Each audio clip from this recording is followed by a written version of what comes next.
नमस्कार. अहिल्याबाईंचे लष्कराविषयीचे धोरण आपण आता पाहूया. त्यावेळेसचा काळ हा लढायांचा काळ होता. अनेक ठिकाणी लढाया कराव्या लागत आणि लढायांसाठी म्हणून प्रचंड मोठे लष्कर सेना बाळगावी लागत असे. अहिल्याबाई ह्या मल्हाररावांच्या विद्यापीठात तयार झालेल्या होत्या. दारूचे कारखाने कसे लावायचे, दारुगोळा कसा तयार करायचा, बाण कसे तयार करायचे, बाणावर किती प्रमाणात दारू घातली पाहिजे, कोण कुठे त्याबद्दलचे कारागीर आहेत, हे सगळं अहिल्याबाईंना माहीत होतं. आणि पहिल्यापासून त्या तालमीत तयार झालेल्या असल्यामुळे त्याचं संपूर्ण ज्ञान त्यांनी घेतलेलं होतं. त्यावेळेसच्या राजांनी अनेकांनी इंग्रज अधिकाऱ्यांबरोबर करार केले होते. ते करारही खूप वेगळ्या पद्धतीचे होते.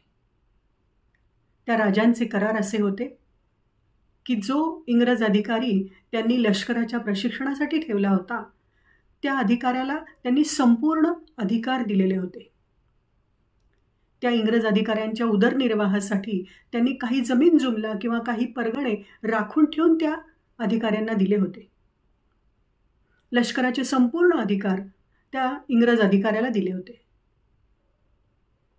परंतु जे करार केले होते त्या करारामध्ये मुख्य कलम असे होते की जर इंग्रज या राजांवर चालून आले तर हे इंग्रज अधिकारी तिथे इंग्रजांविरुद्ध लढणार नाहीत. म्हणजे तिथे बंडाळी करायला खूप मोठा वाव त्या राजांनी ठेवलेला होता. या उलट जर का आपण बघितले तर अहिल्याबाईंनी केलेले करार हे अतिशय वाखाणण्याजोगे आहेत.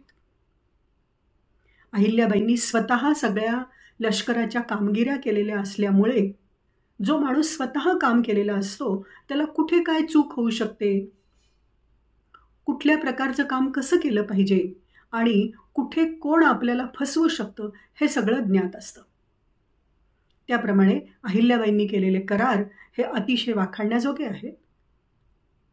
त्यांनी बायनाड हा इंग्रज अधिकारी लष्कराच्या प्रशिक्षणासाठी ठेवला होता.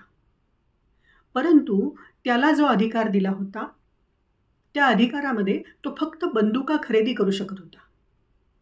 त्याला कुठल्याही प्रकारचा दारुगोळा खरेदी करण्याचा अधिकार दिला नव्हता. त्याचबरोबर तो नोकर म्हणून आपल्याकडे ठेवला होता, त्याच्यामुळे त्याच्याशी करार करण्याचा प्रसंगच अहिल्याबाईंनी येऊ दिला नाही.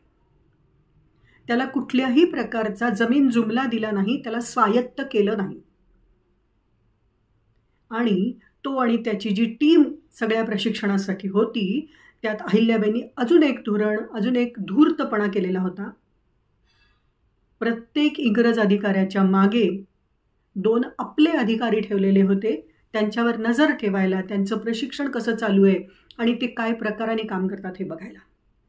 त्यामुळे 28 वर्षाच्या कारकिर्दीमध्ये ना कधी बंड झाले आणि ना कधी इंग्रज अधिकाऱ्यांनी बंदुका अहिल्याबाईंकडे वळवल्या.